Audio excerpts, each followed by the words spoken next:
Doon sa mountaintop, sama.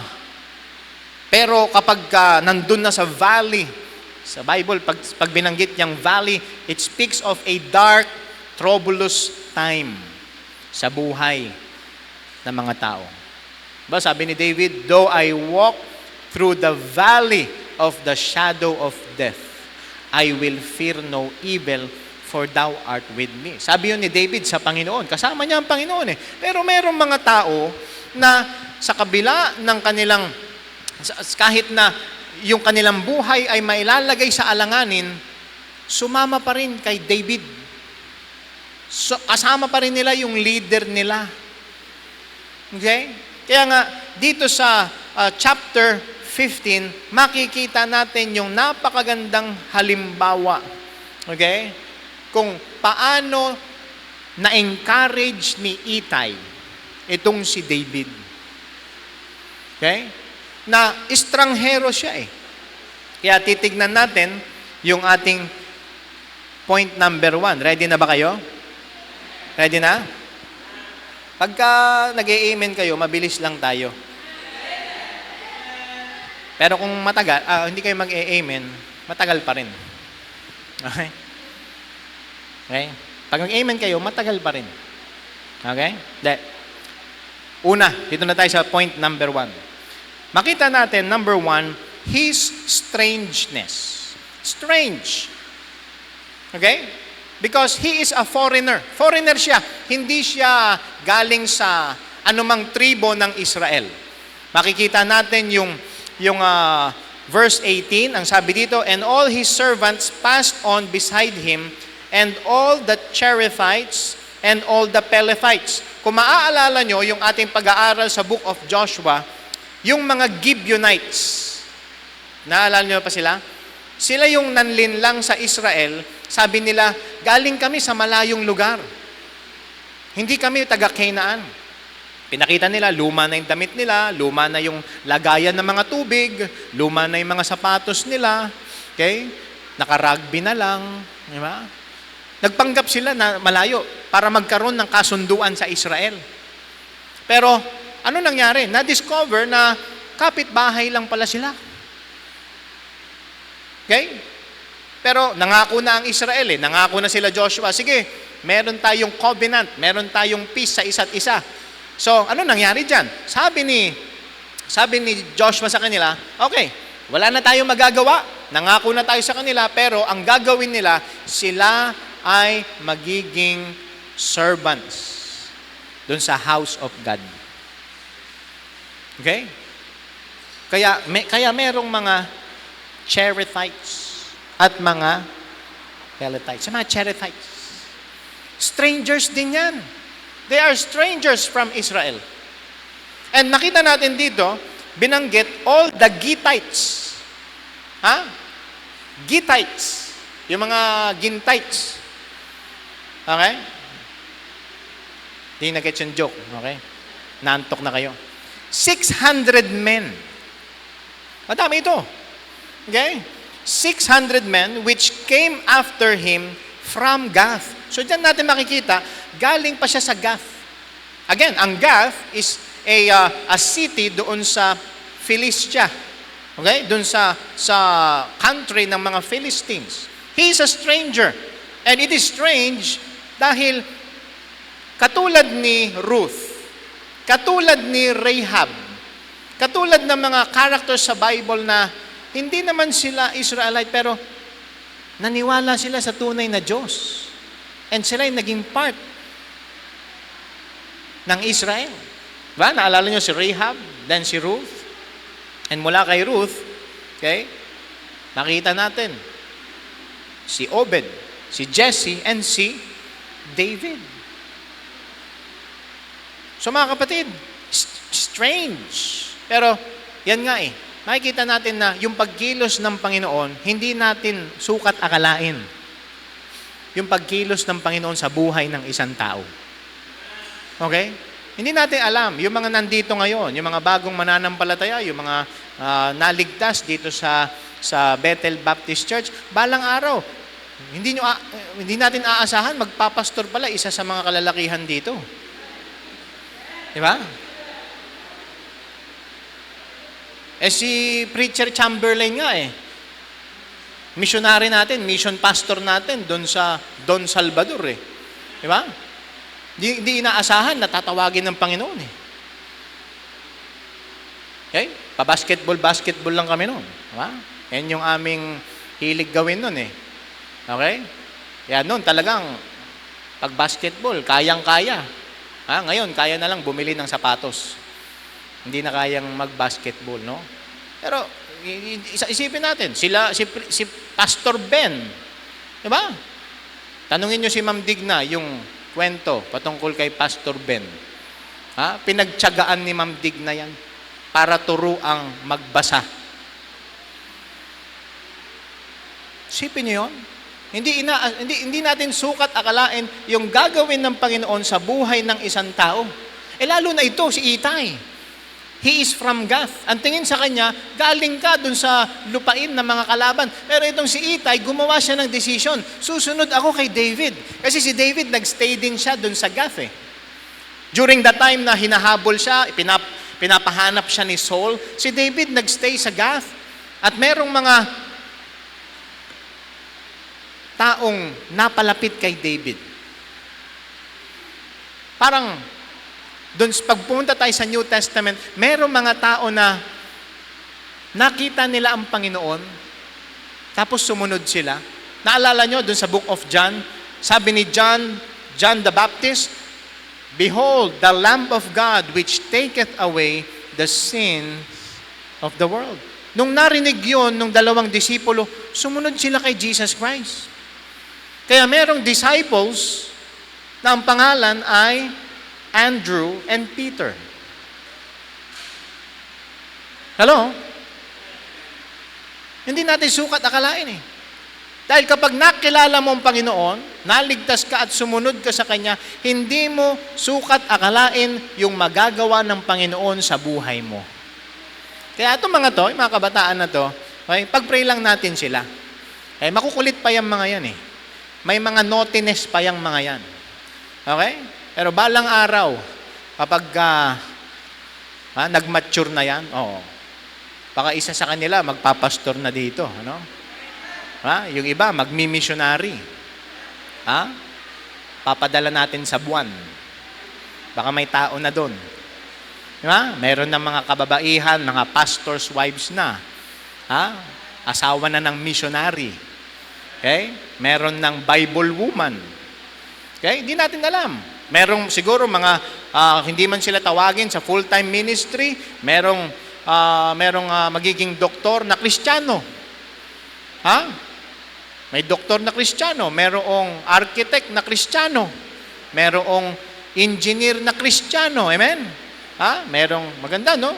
Meron tayong civil engineer, may mechanical engineer, merong electrical engineer, no? Si Brother Rodel, electrical engineer, PEE. Okay? Yung iba, PE lang yata Okay? Physical education. Pero, malay nyo, yung mga kabataan kayo. Kaya mahalaga, seek nyo yung kalooban ng Panginoon Hindi lang yung susunod ka lang sa uso. Ito yung maraming kinukuha ngayon. Paano kung di naman yan yung kalooban ng Panginoon, di ba? Okay? Okay? Kailangan natin ng mga Kristiyano sa mga fields na yan. Accountants. Alam niyo yung mga accountant, maraming pera, pero hindi sa kanila. Bibilangin lang nila. I-account lang. Okay? I-audit lang nila, pero hindi sa kanila. Pero ano man yung magiging profession mo one day, or kung ikaw ay tawagin man ng Panginoon sa full-time ministry, mga kapatid, kinakailangan makita natin na ito ay sa biyaya lang ng Panginoon. Ano man ang maabot mo. Okay? Because it is strange. Yung buhay natin dati nung hindi pa tayo ligtas, isang buhay na makasarili, isang buhay na makasalanan, subalit naligtas, nakakilala sa Panginoon at binago na. At yung mga bagay na inihanda ng Panginoon para sa atin, hindi natin sukat akalain, mamamangha na lang tayo, ito yung ginawa ng Panginoon sa aking buhay. Okay? May mga flaws tayo. Pero wag mong hayaan na ma-discourage ka ng kaaway. No? Kasi ano naman tayo lahat naman tayo, hangga't hindi pa tayo kinukuha ng Panginoon, we are a work in progress. Ha? The Lord is working in us para ma-conform tayo sa image ng Panginoon. So, we see the strangeness of this man. Anong nakita niya kay David? Para sumunod siya. Anong nakita niya kay David para iwan niya yung kanyang hometown, yung Gath? At siya ay sumunod at maglingkod under the man of God, the king of Israel na si David. Anong nakita niya? At ang tanong ko sa inyo ngayong hapon na ito, kung ikaw ay naligtas na, anong nakita mo sa Panginoon? Para ikaw ay sumunod sa Kanya. Sana makita natin yung katapatan ng Panginoon. Kung may titignan tayo sa mga katangian ng Panginoon, kung nais nating maging tapat, sana tignan natin yung katapatan ng Panginoon sa buhay natin. Minsan, hindi tayo nagiging tapat, pero ang Panginoon tapat pa rin siya. Okay? He is still faithful. Even though tayo, may mga times na hindi tayo faithful. It is strange. Why? Sapagkat ito, hindi siya kaano-ano ni David. Strange dahil yung anak ni David ang gustong pumatay sa kanya. Pero itong dati niyang kaaway, gusto nang protektahan ang buhay ng hari. Tingnan niyo yung sinabi sa verse number 15, no? Sabi dito, and the king's servants, kasama dyan si Itay, said unto the king, behold, thy servants are ready to do whatsoever my lord the king shall appoint. Sabi nila, King David, ready kaming gawin anuman ang kinakailangang gawin. Kung kailangang ialay namin ang buhay namin para sa iyo, gagawin namin yan. Ready itong si Itay. It is strange. But nakita natin dito, mayroon siyang nakita Na-attract siya dito kay David. Why? Because David is a man after God's own heart. Okay? Isang tao na sinisik niya ang puso ng Panginoon. At kapag ikaw ay binigyan ng leader na ganyan, merong puso para sa Panginoon, sumunod ka. Okay? Sa tahanan, yung mga mister, yung mga misis, pag-pray mo na ma-develop yung heart ng husband mo, siya ay maging man after God's own heart, that you will follow, that you will support. Amen? Okay? Pag-pray natin yung mga kalalakihan sa Bethel Baptist Church. Dito sa church, meron tayong mga Sunday school teachers, meron tayong mga spiritual leaders. Let us lead by having a heart that is after the Lord's heart. Okay? Kasi kung ano naman yung leader, ganun din ang magiging follower.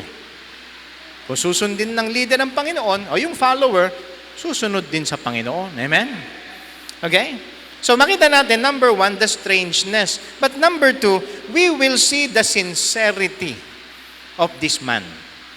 His strangeness, but we can also see his sincerity. Makita natin dito mga kapatid, yung loyalty nitong si Itay. Ano ba yung loyalty? Okay? Magbibigay lang ako sa inyo ng ilang mga halimbawa at yung meaning ng loyalty. Kasi ang loyalty ngayon, mga kapatid, alam niyo yung loyalty? Okay? Kung merong isang bagay para ma-describe ang loyalty, magbigay nga kayo ng isa. May narinig ako, maleta.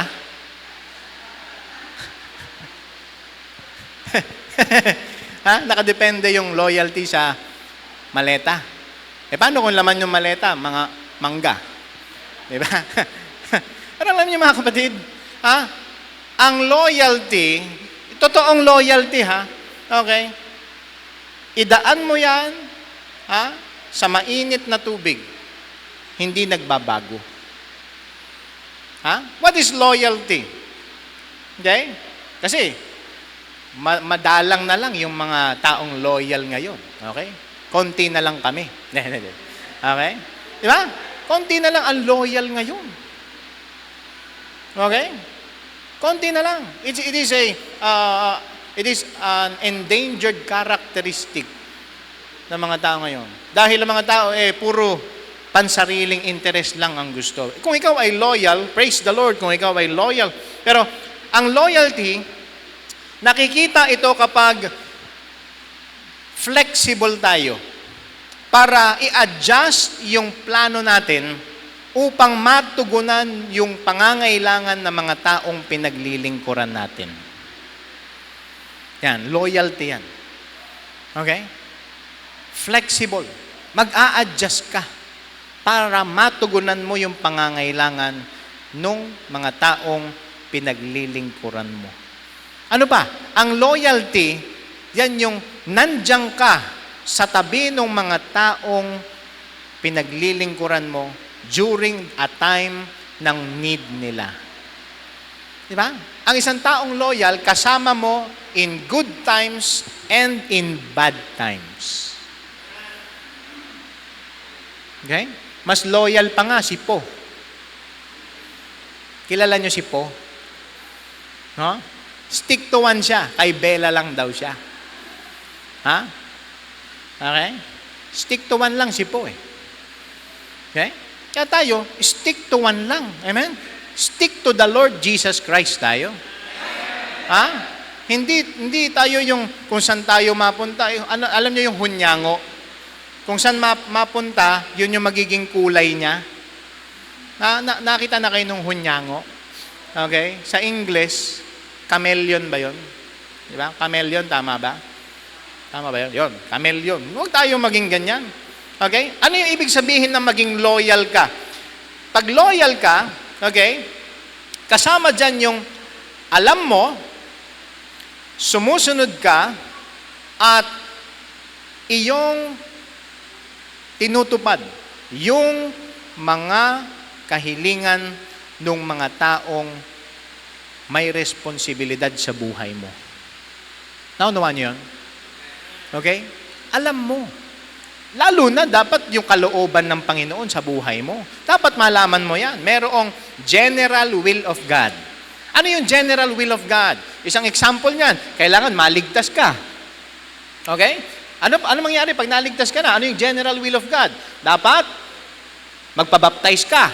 Kaya kung hindi ka pa nagpapabaptize, alam mong save ka na, pero hindi ka pa nagpapabaptize, magpabaptize ka. Amen?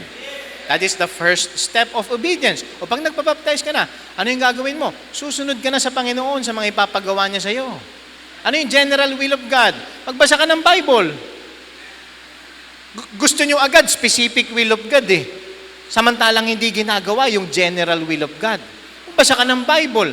Mag-pray ka. Ano kung magkakaroon ng wisdom para malaman mo yung gagawin mo? Hindi ka naman nagpe-pray. If any of you lack wisdom, let him ask of God, which giveth to all men liberally and upbraideth not.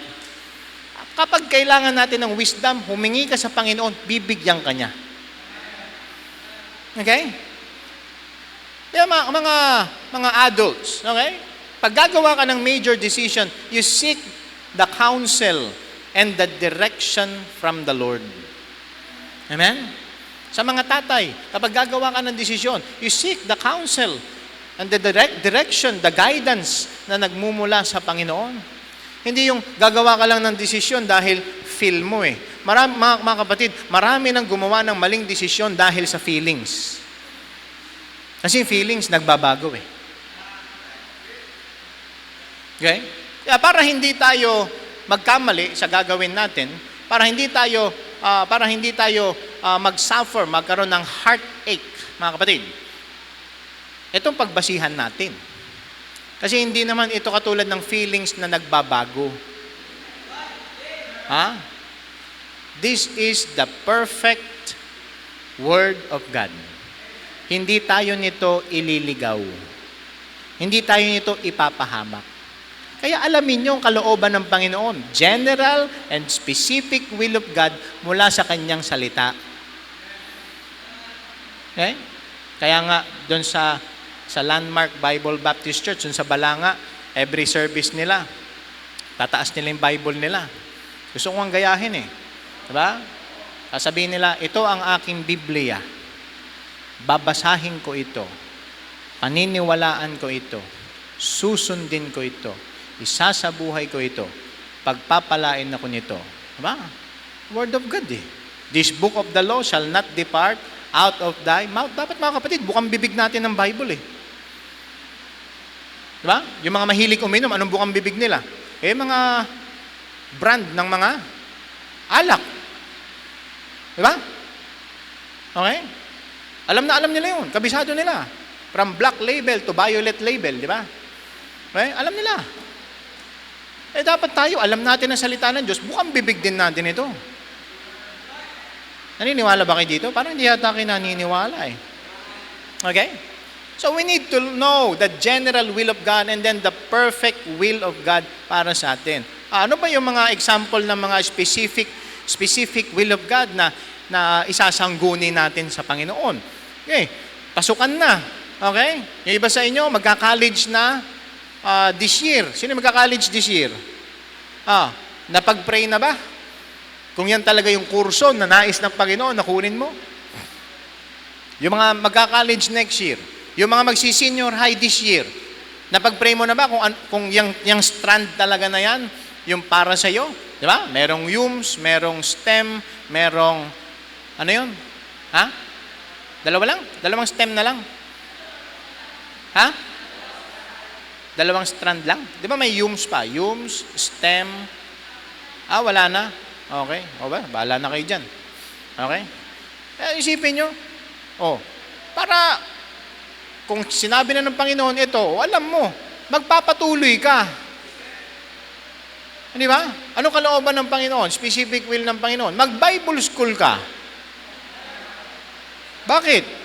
Para matutunan mo yung salita ng Diyos. You will learn how to study the Bible. You will learn the different themes dito sa mga books ng Bible. Pero iisa lang naman ang sentro ng salita ng Diyos, the Lord Jesus Christ. At kung gusto mong makilala pa ang Panginoon, mas maging deep pa yung iyong fellowship, relationship sa Kanya, you need to spend time sa salita ng Diyos. Okay? Kung gusto mong maging effective servant ng Panginoon, you need the Word of God. Okay? Ano ka gagaling na doktor? Di ba? Kailangan magbasa ng libro, tapos ipapractice mo yung binasa mo. Di ba? Wala naman naging magaling na doktor dahil lang genius siya eh. Di ba? Isipin mo, mag-o-opera ka. Tingin ko, ito yung vein na yun eh. Ito yung puputulin, tapos isipin mo kung huhulaan lang. Hindi, genius ako eh. Hindi, inaaral yan mga kapatid. Ganon din sa salita ng Diyos. Aralin natin at isabuhay natin. Okay? So mga kapatid, merong general will ang Panginoon sa atin, merong specific will ang Panginoon sa atin. But mga kapatid, kailangan maunawaan natin na sa ating paglilingkod, ano man ang ginagawa natin ngayon, kailangan may sinseridad. Hello? May sincerity. Sabi nga ni President Woodrow Wilson, English ito eh. Okay? Sabi niya ito, loyalty means nothing unless it has at its heart the absolute principle of self-sacrifice. Sulat nyo na lang. Loyalty means nothing unless it has at its heart the absolute principle of self-sacrifice.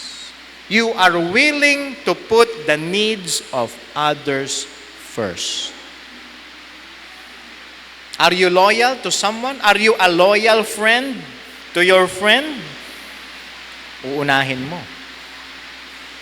Pero kapag ang isip mo, ano ba makukuha ko dito? Pag ganun ang kaisipan, snatcher yun. Diba? Pero ang isang tunay na kaibigan, loyal na kaibigan, paano ba ako magiging blessing sa kaibigan kong ito? Paano ba ako maging blessing sa aking church? Paano ba ako maging blessing sa Panginoon? Okay? Kailan yung huling beses na nagbigay ka ng encouragement dun sa discourage? O baka discourage na nga, lalo mo pang diniscourage. Okay? Itong si Itay, loyal siya kay King David. At mga kapatid, challenge ito sa atin na tayo ay maging loyal. Si David, king siya ng Israel. But we must be loyal to the Lord Jesus Christ because He is the King of Kings and He is the Lord of Lords. Are we loyal to the King of Kings? Loyal ka ba sa Kanya kahit na hindi popular yung maging loyal na follower ni Jesus Christ? Sinong inuuna natin?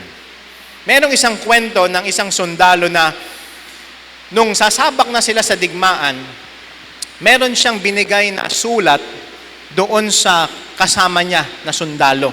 Ang sabi niya, kung hindi ako makakasurvive dito sa gyera na ito, nais kong dalhin mo itong sulat na ito kay Ella. Okay? Sabihin mo sa kanya, hanggang sa huling pagkakataon na ako'y buhay, siya'y nasa isip ko. Yung pangalan niya, yung huling salita na lumabas sa aking bibig. Diba? Kakatouch naman. Tapos sabi niya, tapos itong sulat naman na ito, ibigay mo kay Helen. Sabi ng kaibigan, bakit? Ibigay mo din sa kanya, tapos kung ano yung sinabi mo kay Ella, sabihin mo din kay Helen. Aba, mamamatay na sa gera, two-timer pa. Mga kapatid, huwag natin tularan yung sundalong ito. Okay? Maging loyal tayo sa iisa lang, sa Panginoon. Amen? And if you are loyal to the Lord Jesus Christ, you will be loyal to your church. Amen? You will love your church. You will serve in your church. Amen? Kaya sa Panginoon naman yung ating loyalty. Hindi sa akin. Kasi pwedeng one day, mawala ako dito. Okay? Pero kung loyal ka sa Panginoon, mag-stay ka pa din. Hello? Malay nyo, mag-rapture, kunin na ako, maiwan kayo, di ba? Oh. Ha? Hindi, sama-sama tayo. Pag ligtas ka, kasama ka doon. Pero hindi natin alam eh. Hindi natin alam ang leading ng Panginoon. But itong loyalty, yung devotion ni Itay ay dumaan sa testing. Yung commitment natin sa Panginoon, mga kapatid, itetest yan. May trials. Di ba? Yun yung inaral natin sa ating Sunday school eh. Okay? There will be temptations, trials. At kung tayo ay makakalagpas, magiging matagumpay dyan din, yung ating karakter ay magiging Christ-like. Okay? At yung ating pananampalataya sa Panginoon ay magiging malakas, mas strengthen. Okay? So, tignan nyo na lang yung halimbawa ni Demas, di ba? Si Demas. Nung dumaan sa pagsubok si Apostle Paul, si Demas nag-quit. Sabi ni Apostle Paul sa 2 Timothy 4:10, "For Demas hath forsaken me." Diba? Na-preach ko na to sa inyo eh. Itong si Demas, huwag tayong maging katulad ni Demas. Okay?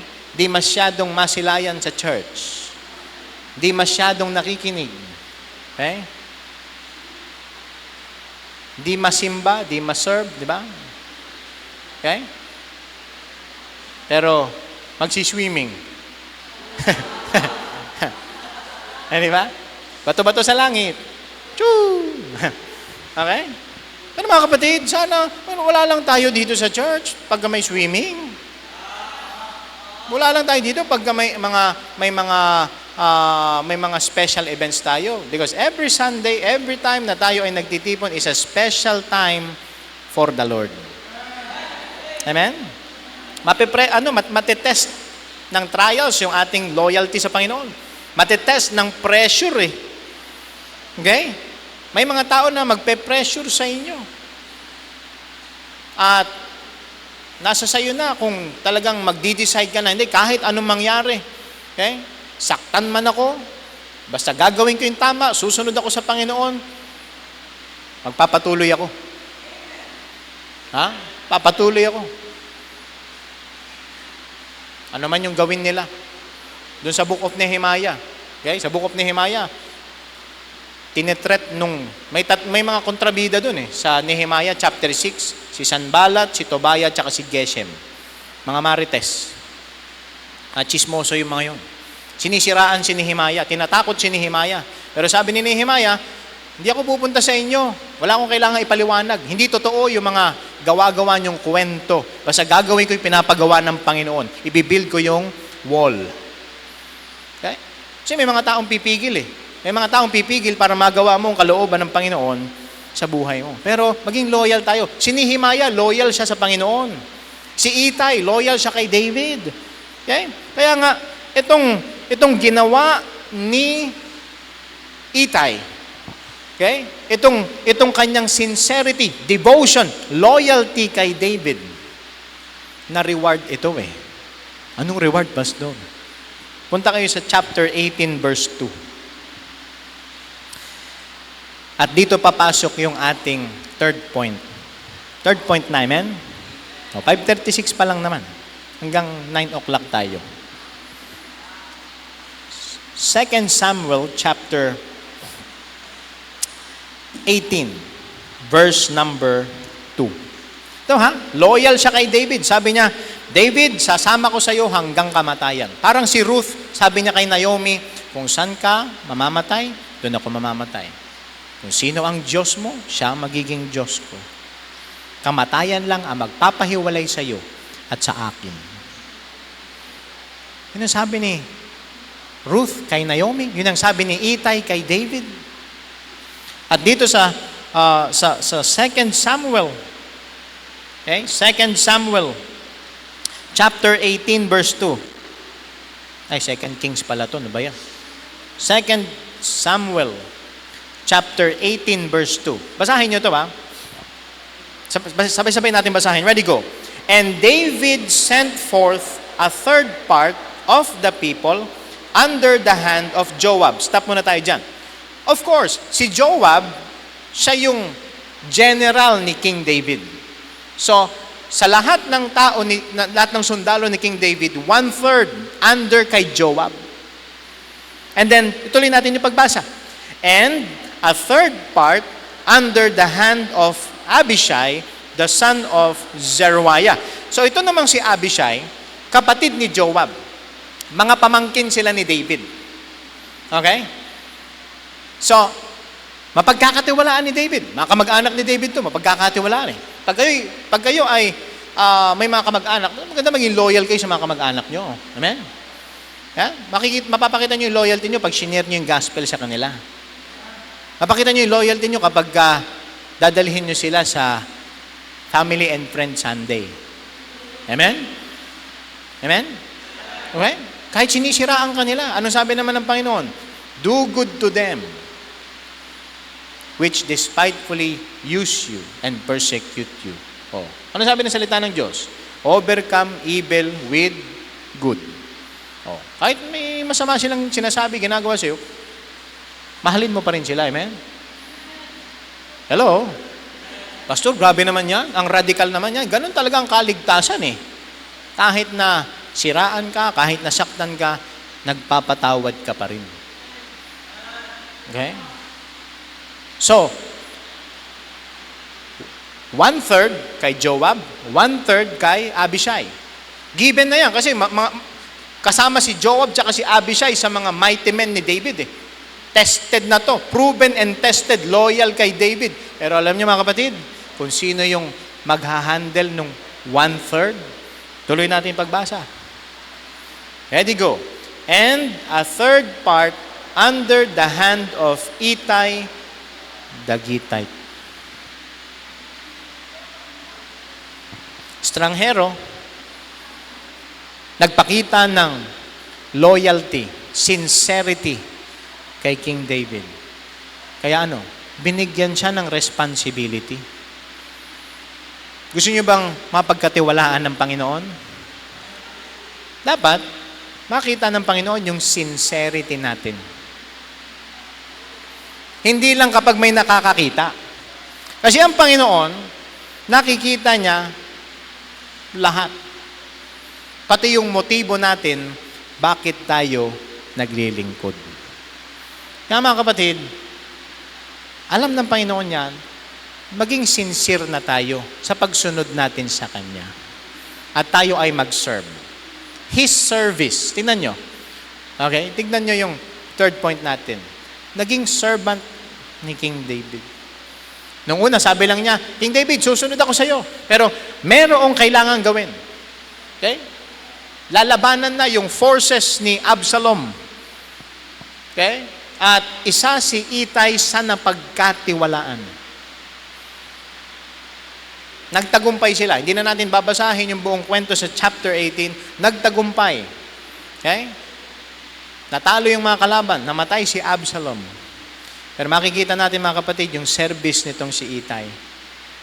He is willing to follow. And when the time came na kailangan siya naman ang mag-lead, he delivered. Ginawa niya yung pinagawa ni King David. Kaya ano man yung pinapagawa ng Panginoon sa iyo ngayon, be loyal to Him. Be devoted. Be faithful. Dahil kapag ginawa mo yan, mas mapagkakatiwalaan pa tayo ng Panginoon sa mas malaking mga bagay. Amen? Maging faithful ka muna sa Panginoon, sa maliliit na bagay. He that is faithful in least is faithful also in much. Kaya kung nais natin na yung ating paglilingkod, mag-level up, maging tapat muna tayo doon sa mga paglilingkod natin na ibinigay sa atin ng Panginoon ngayon. Amen? Amen? Ano ba yung service na nais ng Panginoon na gawin mo? Pero sa pagsuserve mo sa Kanya, be sincere. Amen? Be sincere. Dahil ang Panginoon, hindi naman niya kakalimutan yung work and labor of love. God is not unrighteous to forget your work and labor of love which He have done to His saints. Kaya mga kapatid, mag-serve lang tayo. Amen? This month, maraming kailangang gawin. Okay, may mga events tayo. But ito yung maging start na makita natin yung need natin sa church na ito ng mga servants. Amen? Servants, lahat tayo dito, servants ng Panginoon. Magkaroon tayo ng pagkakaisa. Magkaroon tayo ng loyalty sa Panginoon. Magkaroon tayo ng devotion, sincerity sa mga bagay na ating gagawin sa paglilingkod natin sa ating Panginoon.